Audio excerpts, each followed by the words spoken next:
Genesis chapter 30.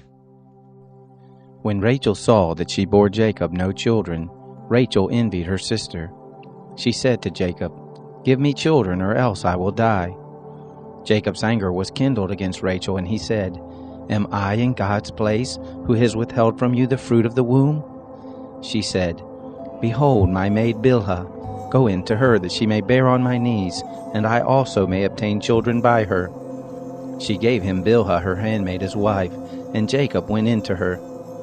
Bilhah conceived and bore Jacob a son.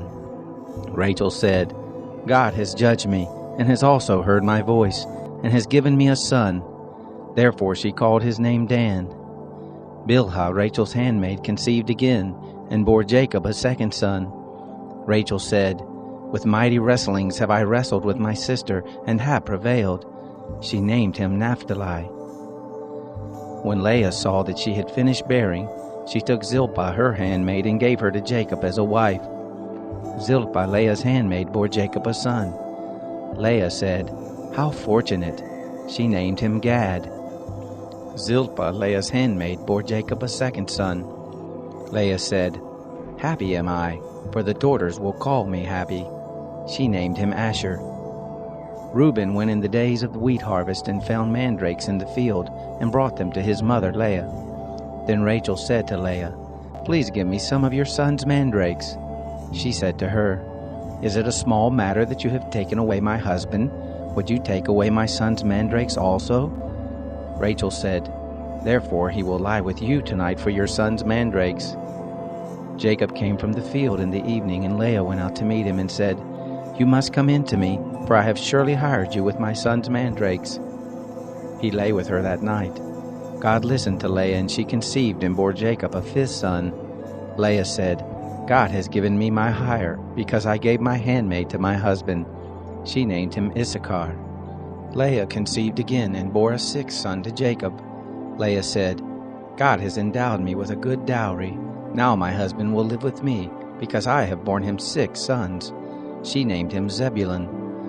Afterwards she bore a daughter, and named her Dinah. God remembered Rachel, and God listened to her and opened her womb.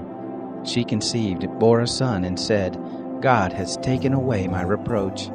She named him Joseph, saying, "May the Lord add another son to me." It happened when Rachel had borne Joseph, that Jacob said to Laban, "Send me away, that I may go to my own place and to my own country. Give me my wives and my children, for whom I have served you, and let me go. For you know my service with which I have served you." Laban said to him, "If now I have found favor in your eyes, stay here, for I have divined that the Lord has blessed me for your sake." He said, "Appoint me your wages, and I will give it."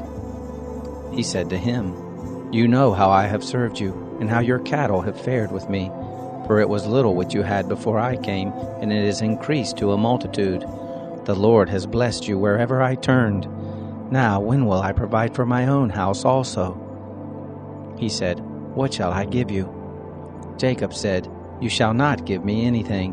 If you will do this thing for me, I will again feed your flock and keep it.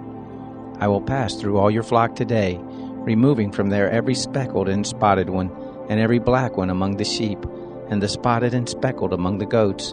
This will be my hire. So my righteousness will answer for me hereafter when you come concerning my hire that is before you.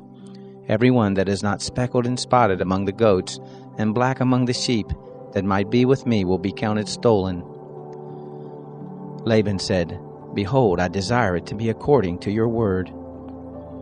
That day he removed the male goats that were streaked and spotted, and all the female goats that were speckled and spotted, every one that had white in it, and all the black ones among the sheep, and gave them into the hand of his sons. He set 3 days' journey between himself and Jacob fed the rest of Laban's flocks. Jacob took to himself rods of fresh poplar, almond, plane tree, peeled white streaks in them, and made the white appear which was in the rods. He set the rods which he had peeled opposite the flocks in the gutters and the watering troughs where the flocks came to drink. They conceived when they came to drink. The flocks conceived before the rods, and the flocks brought forth streaked, speckled, and spotted. Jacob separated the lambs, and set the faces of the flocks toward the streaked, and all the black in the flock of Laban. and he put his own droves apart, and didn't put them into Laban's flock. It happened, whenever the stronger of the flock conceived, that Jacob laid the rods before the eyes of the flock in the gutters, that they might conceive among the rods. But when the flock were feeble, he didn't put them in. So the feebler were Laban's, and the stronger Jacob's. The man increased exceedingly, and had large flocks, maidservants and menservants, and camels and donkeys.